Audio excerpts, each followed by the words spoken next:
Every year in the NFL, there are at least 4 new playoff teams. And not only can these teams just make the postseason, but they can go on a significant run. Look at the Commanders last season making it to the NFC Championship after they went 4-13 and finished last in their division the year before. So I'm going to give you 5 teams who I think will make the playoffs this year who didn't make it last year, and subsequently give you the 5 teams who did make the playoffs last year and who won't this year. But before we get into that, make sure you subscribe for more NFL content. The season is almost there and you do not want to miss a single video. Leave a like and leave a comment. Let me know, who do you think will or won't make the playoffs this year. Starting with the new playoff teams, and I'll be going from least to most shocking. So we have quite a tame one to start, and that is the San Francisco 49ers.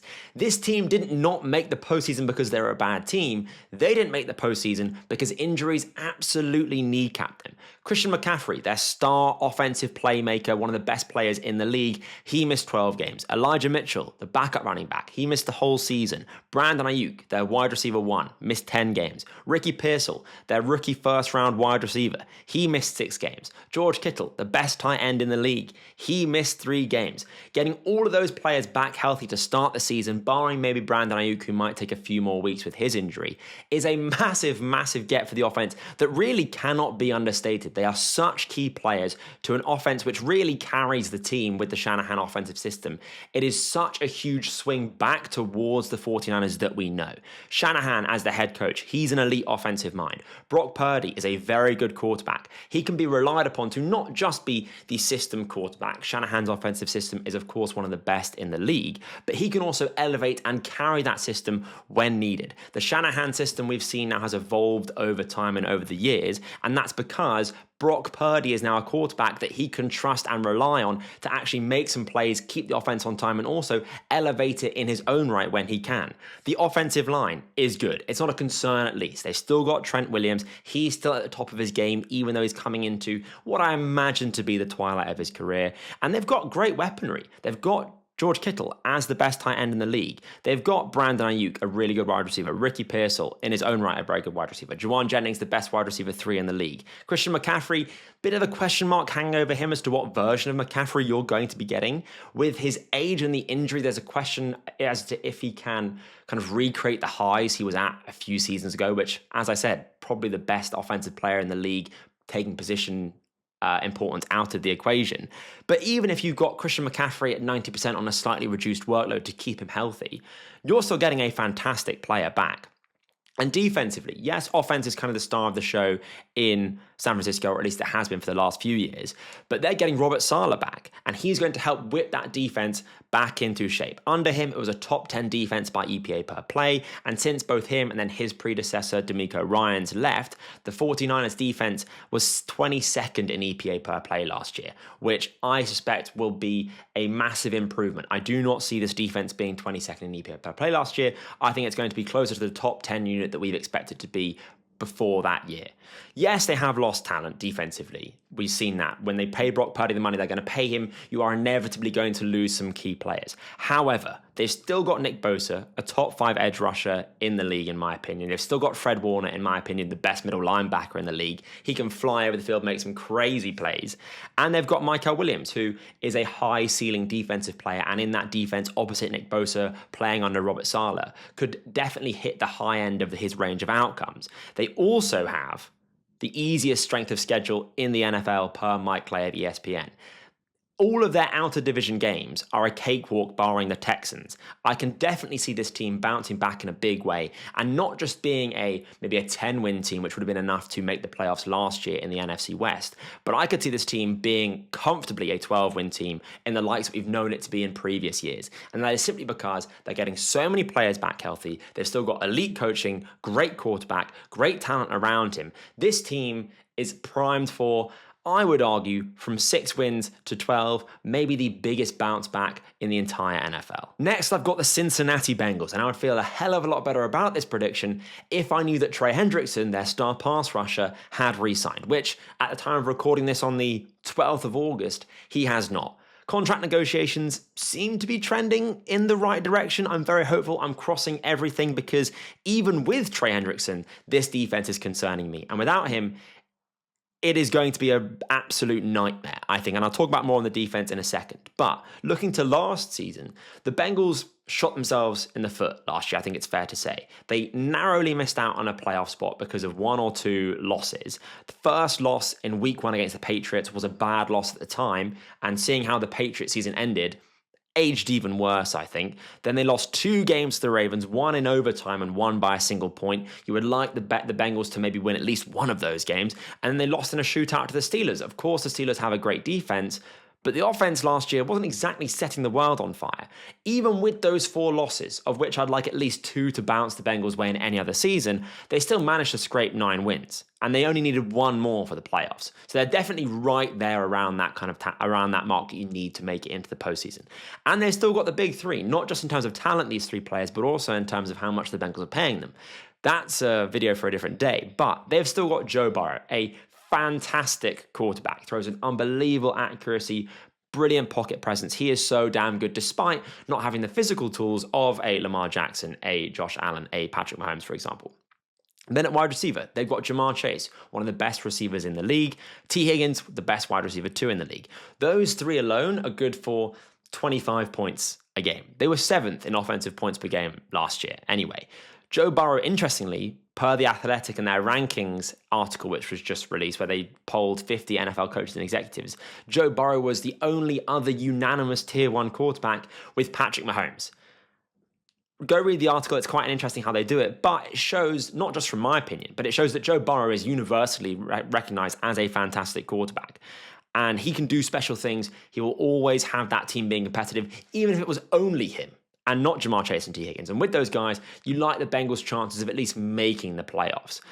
The defense, though, the defense scares me. It really does scare me. The Bengals' starting defense got cooked by Tanner McKee and the Eagles' 3rd string offense in preseason. Yes, it's only preseason. You're not using your best defensive play calls. It's more about seeing how things work, and it's not about winning or losing. I completely appreciate that. But when you're already concerned about a defensive unit, it's not great to see them getting run over in the preseason by not a good offense anyway. They need Trey Hendrickson here, I think, for them to make the playoffs. I think it cannot just be Joe Burrow, Jamar Chase, and T. Higgins, because I think you risk the same outcome as last season. I think you risk the Bengals narrowly missing out, essentially. You need Trey Hendrickson there as someone on the other side of the ball to try and help the Bengals win games. And he did that and then some last year, being the pressure and sack leader from last year. If Shamar Stewart, their first-round rookie, who has now signed finally with the team, if they don't have Hendrickson on that defensive line, Shamar Stewart will not just sink, he will drown, let alone swim. If he is the edge 1 on this team, Shamar Stewart, if he's the edge 1, this defense is going to fall apart. The offensive line as well is a worry. I appreciate that for Cincinnati, it's always been a worry, and Joe Burrow, even despite that, has managed to make some amazing plays, some amazing games, have some amazing seasons. And he's done so well to offset what has perennially been a bad offensive line. If it doesn't get worse, then I'm okay with it. But with a rookie guard in Dylan Fairchild, who I think is not that strong a talent, it gives you a bit more pause for concern. I think it could go either way. It could get slightly better. It could get slightly worse. It could stay the same. You just need, I think, for the Bengals, you do need it to be someone other than simply Jamar Chase, T. Higgins, and Joe Burrow to drag this team to the playoffs, because they can get you so far, but you need the defense to step up just a little bit. You need the offensive line to step up just a little bit. If either of them do, or if both of them do, I like the Bengals' chances here. They're definitely not a perfect team, but I do ultimately think that with the talent they have at quarterback, they're going to get close enough, and they just need a bit of swing of luck, or really the luck to not go against them like it did early on in the season. And I think they'll be a playoff team. Yes, I am ready to get hurt by the Chicago Bears all over again. It's a toxic relationship. And like any toxic relationship, this time it's going to be different. They were awful last year, the Chicago Bears. There's no running away from that whatsoever. There was no coaching at all. Caleb wasn't taught how to watch film. They were ill-disciplined on the field. They were ill-disciplined off the field.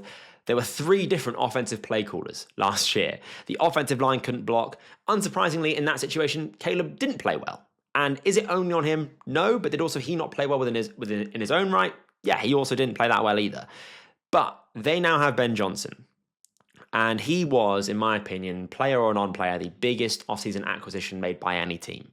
He will whip them into shape. And we're seeing that in the preseason. He's taking the ones off because they can't line up properly. He's helping Caleb Williams get to grips with play action. Last year, Caleb Williams was holding on to the ball for nearly 4 seconds on his play action passes. And the whole point of play action is that you draw the linebackers in, meaning you can throw over the top of them. If you hold on to the ball for 4 seconds, the linebackers can simply get back to the depth that they need to be at to cut off different passing lanes.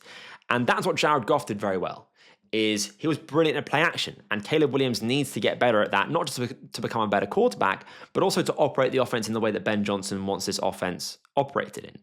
The defense, I think, will also positively regress, if that makes sense, with a better offense. The talent is there, and they've also upgraded the weapons they have, bringing in Colston Loveland. And Ben Johnson loves his 12 personnel, 1 running back, 2 tight end set, and Colston Loveland is going to be the Sam Laporta of this offense, which, if you look at Detroit, he's a damn good tight end. I think with the Bears, it's going to be a top-down change. It's going to be trickle-down economics.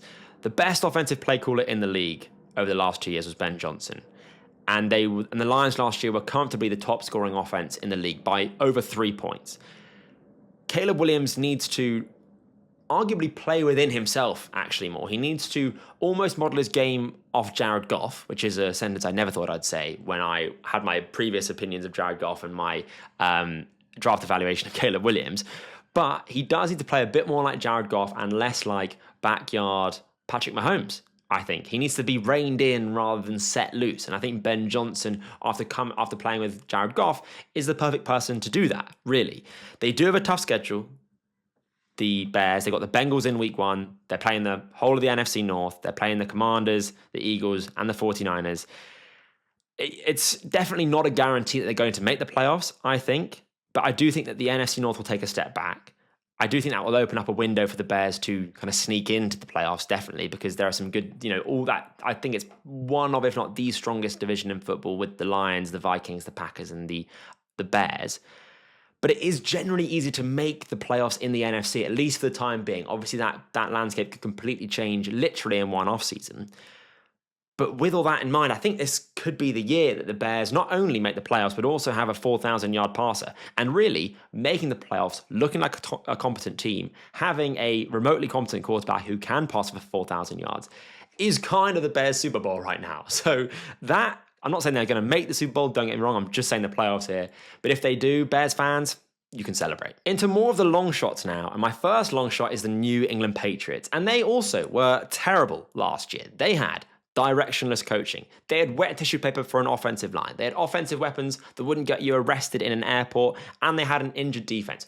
All of those things, though, are going to change now. Mike Vrabel, he brings a really strong culture. He is a high-floor, defensive-minded head coach. He's going to get the Patriots whipped up into shape off the field and on the field, and again, bring a floor to the defensive side of the ball. They've also brought in Josh McDaniels. Yes, that Josh McDaniels, the old Patriots offensive coordinator, the one that, yes, was a terrible head coach, but was a good offensive coordinator. And he's going to bring a much improved offensive system, and one which I think will greatly help Drake May take those next steps. The offensive line has been overhauled. They've added from left to right Will Campbell, Jared Wilson, Garrett Bradbury, Morgan Moses. That is a good offensive line. Is it the best offensive line in the league? Is it elite? No, I don't think it is. But I do think it is so much better than it was. I think it's a good offensive line. It could be even better, but let's say a floor is good. And a floor of good is all you need at the offensive line position. Then the weapons. They've got Stephon Diggs as the receiver who could be a wide receiver 1. I don't think he will be given his injury and his age, but he will definitely be that kind of reliable separator, quarterback best friend type of wide receiver. But they also brought in Carl Williams, the rookie from Washington State. And I think, seeing how Carl Williams has already played in the preseason and how I scouted him coming out in the draft, he looks really damn good. I think Carl Williams could, by the end of the season, be the wide receiver 1 in New England. His release package off the line of scrimmage was elite. I compared him to Neo, and we're already seeing that in the preseason games. Wasn't able to catch any of his 4 targets because they weren't on target or they were deflected. But his releases from the line of scrimmage, that has already translated. And that's how you separate in the NFL. If you separate immediately, you're going to separate. I like those weapons a lot more than I did last year. And the defense, they're getting Christian Gonzalez back healthy. He's one of the best young corners in the league. And they're getting Christian Barmore back, a literal rock in the middle of the defensive line. Those two defensive additions, just getting those guys back from injury, is absolutely massive for the defense and for the entire team. Last year, Drake May showed really high QB1 franchise quarterback flashes, I think. He was able to use his legs, showed his rocket of an arm. He was making plays out of structure. He was in the worst rookie quarterback situation in recent years, I would argue. It was so bad that I said that Drake May shouldn't even start next year last year, at risk of completely ruining his development. And even in a terrible situation, he showed fantastic play. And showing that level of play while being in such a bad situation shows the talent that Drake May has. This year, they've got the 6th easiest strength of schedule. The AFC East is pretty easy, barring the Bills, obviously. I don't think the Patriots are going to take any game away from the Bills. But there are definitely games there for the taking from the Jets and from the Dolphins. It is harder in the AFC to make it to the playoffs, at least judging off the last 2 years. You will need to win a good amount of games.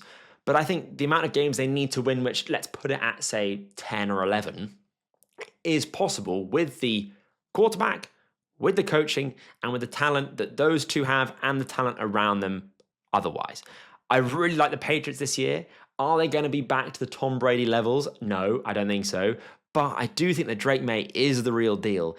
And I think we're going to kick ourselves for not savoring every moment that the Patriots were not a good playoff team. We've got a real long shot to end here, and my final team that didn't make the playoffs last year that I think will make the playoffs this year is the Las Vegas Raiders. And this is a real long shot, not just because the AFC is a really hard division to make the playoffs in, but also because they're in the AFC West, which is arguably the hardest division in all of football. But I do think, though, looking at the positives first, that the Raiders offense can hang with those offenses in the AFC and in the AFC West. They've got Geno Smith at quarterback. In my mind, he is a top 10 quarterback in the league. His deep ball placement is fantastic. His pocket presence is great. He's got the arm talent to make every throw. I think he's a very underrated quarterback and one which could definitely lead an offense to the playoffs. They've also got Brock Bowers, arguably the best receiving threat at the tight end position in the league already. He had 112 receptions, almost 1,200 receiving yards, and 5 rushing touchdowns as a rookie from the tight end position. That is absolutely wild. They've also got Jacoby Myers. He's very underrated. He had 1,000 yards receiving last year. They've added Jack Besh in the draft from TCU. He's a Puka Nacua-esque wide receiver, right? He's got great hands, ready to do the dirty work in the run blocking game. He's a really good player. And they've also obviously got Ashton Genty, one of the best running back talents we've seen coming out of the draft in recent years. He broke the PFF records for missed tackles forced and yards after contact. If you took Ashton Genty's yards after contact stats and put them against every other running back in the nation last year, not after contact, just their pure rush yards, it was Ashton Genty, 1, with the most rush yards in college football. Then at 2, it was Ashton Genty after contact. That's how good Ashton Genty was. He basically made up 2 people last year. Absolutely crazy.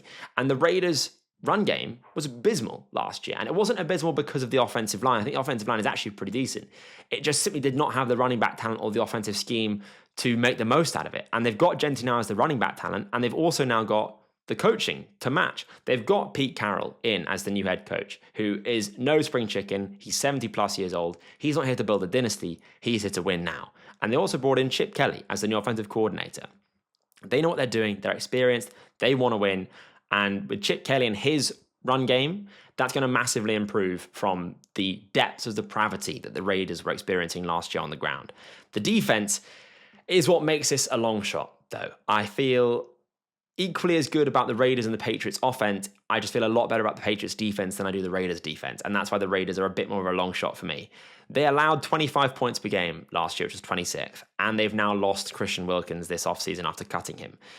And the AFC West is also a crazy division. I could see a world whereby the Raiders are even just a 9-win football team, which wouldn't be enough to make the playoffs, but they would still comfortably be the 4th. They would finish 4th in that division. I think they'd be the worst team in that division. So they've got a lot more in their way. The offense needs to really pick up the slack that the defense will give them. And they also need to try and basically outscore the Chiefs, the Broncos, and the Chargers, which is a lot easier said than done. This is all about the offense, but if the offense can be as good as I think they could be, and they get a little bit lucky, then the Raiders could make the playoffs. Now we're on to the teams that did make the playoffs last year that I think won't make the playoffs this year. And the first team is going to be the Pittsburgh Steelers. Now, I don't think the Steelers are going to be a 3-win team that's picking the top 10. The Steelers are going to go from 10 wins to 9 wins because we all know that the Steelers always have 9 wins after all. The defense will be elite. The defensive line is one of the best in the league, if not the best. I'm not a big TJ Watt is a top 3 pass rusher in the league kind of guy, but he is still a great pass rusher. When you add Alex Highsmith playing opposite him as a really underrated player, I think TJ Watt takes some of the limelight away from him. He's fantastic. Cam Hayward had 10 sacks last year, led the team in pressures. And they also added Derek Harmon in the draft. Those 4 players make that defensive line potentially unblockable for the vast majority of offensive lines they will come up against. They've also got Peyton Wilson at linebacker, who I think could have a breakout year. He's shown some really great flashes as a rookie. They've also got Darius Slay as a more rock-solid cornerback, which they'd really been looking for opposite Joey Porter Jr. And they added Jalen Ramsey, who will now be their slot defender, maybe outside cornerback, depending on what kind of package they're in. The defense is sorted. The defense is not the issue. The defense will, as is always the case, it seems, with the Steelers, be a very good one. It's the offense that is the concern for me and why I don't think they will make the playoffs this year. Aaron Rodgers wasn't awful last year and wasn't as bad as the Jets' record suggests, but he definitely took a step back. In mobility, of course, he's 40 plus years old and has torn his Achilles and was never exactly the most mobile type of quarterback anyway. But it's really the ball placement for me that concerns me the most. It's usually elite. That's what we know Aaron Rodgers to be, is that pinpoint accuracy, put it in the bucket, right on the money type of quarterback. It's not there anymore, or at least it wasn't last year. Last year, he was below league average in on-target percentage of his throws at 21. That's just not how we're used to Rodgers playing the game, frankly. And I'm also not sure how Rodgers will gel on and off field, frankly, with Arthur Smith, who runs an offensive system, which I don't think Rodgers will take to that well. And then there might be a bit of conflict, we'll say, among Rodgers, who is kind of like a coach and a quarterback in one with how experienced he is and how kind of he can conduct himself in the locker room and how players will understandably look up to him, and how that will clash with the coaching and what they want to do. Rodgers isn't going to be here after this year, and the coaches aren't trying to get fired because Rodgers comes in and completely undermines what they've been trying to do offensively or defensively. It's a concern, definitely. And obviously games are won on the field, but the off-field stuff does impact teams and impacts how teams play and how players approach game weeks. And I do think it's important. I also don't love the wide receiver core. It's DK Metcalf as the wide receiver 1, who I don't think is really a true wide receiver 1. I think he's a wide receiver 1.5. He is great on a vertical route tree, running fades down the field. He's not, though, agile enough, I think, to be that kind of consistent separator which you want from your wide receiver 1. You've then got Roman Wilson, Calvin Austin, and Robert Woods after him on the depth chart as the slot and the other out wide receivers. Those are wide receiver 3s. I think all of those guys are wide receiver 3s. So you don't have a wide receiver 1, and then after that, you're really kind of lacking anyone to really back them up. There's also questions that I have about the offensive line. You've got Broderick Jones, who I think is a bust at this point. It's safe to start saying that word around him. Honestly, try Darnell Washington at tackle, man. He is massive. He is so good at blocking. He's such an untapped talent. That could save your season. But Broderick Jones, he's not good. And Troy Fautanu, who I really liked in the draft, it's basically his rookie year this year. And rookie offensive tackles tend to struggle. So there's definitely a possibility whereby Broderick Jones and Troy Fautanu as left and right tackle are not looking good and really undermine the entire offense for a quarterback that can't move very well in Aaron Rodgers. And the AFC North, and really the AFC in general, is just so strong, so hard, so competitive. They scraped it last year with 10 wins, as I said, after kind of narrowly beating the Bengals in a shootout. I just don't know if it swings the Steelers' way this year, frankly. And again, the Steelers aren't going to be a bad team. They can't be with that defense, and to a degree with their coaching staff they have. But playoffs, I don't think so. Next, I've got the Minnesota Vikings. And really, this team has everything to make the playoffs. Actually, it's got an elite offensive-minded head coach in Kevin O'Connell, one of the best head coaches in the league currently, I think. It's got elite offensive weapons in obviously Justin Jefferson, the best receiver in the league, Jordan Addison, and TJ Hawkinson. They've got a strong offensive line. They've got a great defense led by Brian Flores. This team won 14 games last year with Sam Darnold, who, yes, is a good quarterback, but if you told me that Sam Darnold was going to take a team to 14 wins, I would have called you a liar. The reason why, though, I think they won't make the playoffs despite all of those things that I have mentioned is because of JJ McCarthy. And that's not to say that I think JJ McCarthy is going to be a bad quarterback at all. I really don't think he will be. But if you're expecting a quarterback in their first year as starting in the NFL to win 12 to 14 games, even on a good team, I think those are crazy high expectations and almost unrealistic. Is it possible? Yes. Is it likely? No. I think that there will be inevitable mistakes from an inexperienced quarterback, which will cost the Vikings a few of those one-score games, which happens to every team in every season. Yes, McCarthy has been in the league for a year. He was drafted 2 years ago now. And yes, he has been in the quarterback meeting room. He's been on the sidelines at practice. It's not like he is completely new. But also when you're injured on injured reserve or unable to play, you're not allowed to train. It's not like when you come back from an injury, you can put the helmet on and take some light reps. When you're injured, you're injured. You're not allowed to practice. So whilst he's been getting mental reps, he's not been getting those physical reps. And both are important, but you definitely need the physical reps as well. It is a high volume passing offense in Minnesota. There is not an elite run game. It's not the Packers with Josh Jacobs. It's not the Ravens with Derrick Henry. It's not the Falcons with Bijan Robinson. You don't think of the Vikings offense as the elite run games in the NFL. It relies on the quarterback. And it's a question of, can JJ McCarthy, as a first-year starter, second year in the league, as a more inexperienced quarterback anyway coming out of college, with only 2 years of, only been in there for 3 years, can he shoulder that load? I think it's going to be hard for him, to say the least. Darnold led the league last year, interestingly, in turnover-worthy plays, which is not interceptions, but that's when you put the ball at risk. It might be a dropped interception. It might be a DB batting the ball up and not being able to make a play on actually catching it, but nevertheless being at risk of intercepting it and turning it over. He led the league in turnover-worthy plays with 27, but only had 13 interceptions. That's quite a lucky... You can often have less turnover-worthy plays and more interceptions if you get lucky, because it can bounce off a defensive lineman's helmet and then get picked off. That's got nothing to do with you as a quarterback, really. Donald, it seemed, got very lucky, and as a result, the offense got very lucky with their kind of turnover luck. Is that going to bounce the same way for JJ McCarthy? I don't think it will. Reports are coming out of camp that he's been a little bit up and down, and I think with sport and quarterback and in the NFL, the expectations and context matter. Last year, it was great seeing JJ McCarthy fly because you got Sam Darnold as the potential high-end backup. This year, it is the JJ McCarthy show. And I think if it's one thing to get excited about preseason, it's another thing to see if he actually can kind of perform when the regular season comes around. Last year, McCarthy could only be the hero. This year, he kind of has to be the hero, dare I say, at least to a degree. I can just see luck and essentially rookie quarterback mistakes taking this team from 14 wins to kind of that 10-9 mark, which will still have them as a good team. I don't think the Vikings are going to implode as a team. I don't think any of these teams are going to implode as a team. It's simply, will they make the playoffs or not? And these days, it seems that 9-10 wins is kind of that cutoff.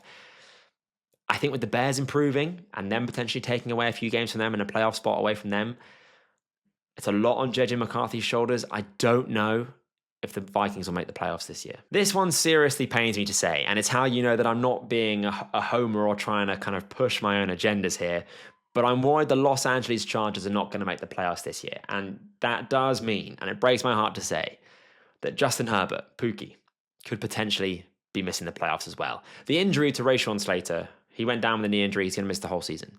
The injury to Rashawn Slater cannot be overstated. He was an elite pass protector last year, got paid massively and handsomely and rightly as a result of it this offseason. He was also a very strong run blocker. And losing an offensive lineman is never good anyway. They are, the building blocks of an offense. It is made even worse, I think, by the type of offense that the Chargers like to run under Harbaugh and Roman, which is a run-heavy offense.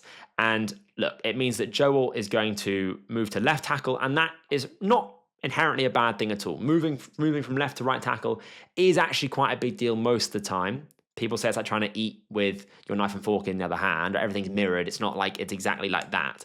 Joe Alt, though, did play left tackle at Notre Dame and did fill in one game for Rashawn Slater at left tackle and only allowed one pressure. So Joe Alt is able to play both sides. That's not really the concern. And Trey Pipkins also isn't a bad replacement. I'm not saying that, the whole offensive line is now undone, but I think it is safe to say that it is far from ideal to lose a player of that caliber so early on in the season. And it's really the weapons that I think kind of take it from, I'm a little bit worried about the team without Rashawn Slater to, okay, I'm a little bit concerned they might not make the playoffs. And that's because the offensive weapons aren't that great. Trey Harris, this might be preseason propaganda, a bit like Jamar Chase not being able to catch because it didn't have the white stripe on it in college or something like that. I might be falling for propaganda here, but it seems to be, what I'm reading and what I'm hearing is that he is having some drop issues. And obviously that kind of gives Chargers fans and indeed fans of the league PTSD, because we know that Quentin Johnson, their first round wide receiver from a few years ago, is already the frying pans for hands receiver in that room. You can't have two of them. You can't even really have one of them, let alone two. And the problem is that if it is just Ladd McConkey again, defenses now know what Ladd McConkey is. He was electric, spark plug, slot receiver. He was so damn good. And I always knew he was going to be good. He was actually better than I thought he was going to be, if I'm being honest. But if it's just him receiving wise that defenses need to watch out for, and they can afford to bracket McConkey in the slot, let's say, I think if you're then relying on Trey Harris and Quentin Johnson, then it's not going to be good, I think. You need to be able to put some pressure on those guys to make plays and not just have it as a Ladd McConkey show. Of course, the run game in Los Angeles is going to be great. It's a Harbaugh-Roman offensive system. They're going to run a Aaron Hampton into the ground and then some. And that is going to be the bread and butter of the offense. And that is going to be fine. But it is about the high-level stuff. I think your floor is set by your run game, and I think your ceiling is set by how good your passing attack is. And of course, Justin Herbert is great, but I think they're kind of putting a muzzle on Justin Herbert with this offensive system a little bit. I don't love the passing attack, how it's done coaching-wise. I don't love the weapons at the moment in terms of it maybe just being Ladd McConkey. I love McConkey, I love Herbert, but I just see a few things that are giving me pause for thought about the Chargers when they are playing a kind of a low variance level of football by prioritizing the run game, really. The AFC West could cannibalize itself this year. It really could. And the Chargers could kind of be the ultimate loser in that battle, because I think it's a really strong division. As I said, the Raiders, I think, are no slouch. The Chiefs obviously are no slouch. The Broncos are no slouch. I could see the Chargers just getting absolutely eaten alive by the other teams in their division. And as a result, it's just not big enough to make the postseason, unfortunately. My penultimate team who did make the playoffs last year, who I don't think might make the playoffs this year, are the Washington Commanders. And before anyone comments, before Commanders fans, you come at me, I do think that Jaden Daniels is a good quarterback. I do not think that he is suddenly going to become a bad quarterback. I don't think that it was luck or a flash in the pan. I think Jaden Daniels is a good quarterback. I think my draft evaluation was slightly wrong. I did have him as a top 10 player in a very strong draft class, but I did not have him going second overall. I didn't like that draft pick. I was wrong. This is not a victory lap about Jaden Daniels saying that he's now going to be bad. Not that at all. But I do think that the team got lucky last year. They won 9 one-score games. Yes, every team has a few one-score wins here and there, a few one-score games every season, like I said. To win 9 of them means that some luck has helped bounce those games your way. That's not a knock. I don't think the Commanders are a bad team because of it, but that is the truth. I don't think their roster, really looking at it from top to bottom, is actually that strong at all, barring quarterback. I think Jaden Daniels is the star of the show there, and rightly so, but other than him, the defense does not fill me with confidence whatsoever. I don't think it's really improved that much at all. The offensive line has got better with Larry Tunsil, sure. The weapons, if Deebo Samuel was great in 2019 or 2021. He's not really like a separator. He's a gadget guy at this point. I just think that, barring Jaden Daniels, there's not much to be that excited about. There is also another year of Cliff Kingsbury's offense, another year of Jaden Daniels now on tape in the NFL. They're playing a harder schedule. They're playing the NFC North and AFC West teams, arguably the two best divisions in football. I've said how hard those divisions are already. It seems to be, if I'm reading the tea leaves, that there is more going against the Commanders than going for them. And obviously, Jaden Daniels, I've said it already, is a great talent, and he will carry this team to always kind of being in around that playoff contention spot. But sophomore slumps are real. That's not to say that every quarterback goes through them. Of course not. Justin Herbert was great as a rookie, was even better in his second year. Not to keep banging on about Justin Herbert. But great quarterbacks like CJ Stroud, like Jordan Love, had that sophomore slump. It can definitely happen. Just because you're great in a rookie, it does not automatically mean that you can immediately recreate those highs. It means you can at one point, but not necessarily immediately. And I just don't think the Commanders have improved enough as a team to guarantee that they don't need luck to win those 9 games. So it is a season where I think we will learn a lot about the Commanders. I will happily admit if they make the postseason that I was wrong about them. I just think that when you play with luck, it can inevitably go against you. And I think this year, it's going to go against them. And my final team that I think won't make the postseason despite making it last year is the Detroit Lions. And let me just lay my cards out, okay? The Lions last year were an elite team, Super Bowl contender, 15 wins. You don't get that by being lucky or by, not completely lucky, or by being a bad team or catching lightning in a bottle. They are a very good team. And I might be being too worried about this team, but nevertheless, I have concerns which I have to air. And for the record, again, I can see this team being that 10-win team that narrowly misses out on the playoffs like the Seahawks last year. I don't think they're going to be a terrible team. But in the same way that I said the Bears getting Ben Johnson was the biggest offseason acquisition, the Lions losing Ben Johnson was the biggest loss of the postseason. He had Jared Goff playing like a top 10 quarterback. And I think he is kind of on that fringe now, Jared Goff, after his time in LA. I thought he definitely wasn't. He's improved. He's been so efficient, mistake-free, keeping the offense on schedule. He's been really, really good. He had that offense firing, honestly. He was kind of the engine to the car that Ben Johnson built, right? They were first in points scored last year, comfortably. They were third in EPA per play. They were elite by every metric offensively. The likelihood, though, that the next Lions offensive coordinator, John Morton, will also be the best offensive coordinator in the league like Ben Johnson was the last 2 years, is very, very low. It's very, very low. Not impossible, but it is very, very low. And so I just think that the Lions are inevitably heading for a downgrade at the offensive coordinator position, which I think counts for quite a lot, actually, despite them having great players. Amon-Ra St. Brown, Jameson Williams, Jahmyr Gibbs, Penei Sewell. There's still a lot of talent on that offense, which will obviously keep the offense afloat, even with a bad offensive coordinator. But I think that the offensive system will inevitably take a step back. The offensive line has also downgraded, which kind of further compounds my fears about the offense as a whole, really. They're relying on rookies now. Frank Ragnow, he retired. Kevin Zeitler, left in free agency. They're now relying on Christian Mahogany, a 6th rounder from last year, and Tate Ratledge, the rookie from this year. Both are going to be first-year starters in the league to fill those holes of an elite offensive lineman in Frank Ragnow and a very good one in Kevin Zeitler. And young offensive linemen, rookies, first-year starters, tend to take a while to find their feet in the NFL, it's safe to say. And Goff is a quarterback that doesn't deal particularly well with interior pressure, and that's where both of them will be playing. Goff is not Lamar Jackson, it's safe to say. He is not mobile. If there's pressure up the middle, Goff is not going to play well. And this is what I'm saying, is that when you have the offensive system maybe taking a step back naturally, just because it's not Ben Johnson, and when you have the offensive line also being downgraded, those two things can kind of meet, and I think will kind of create a harder situation for the talent to shine, really.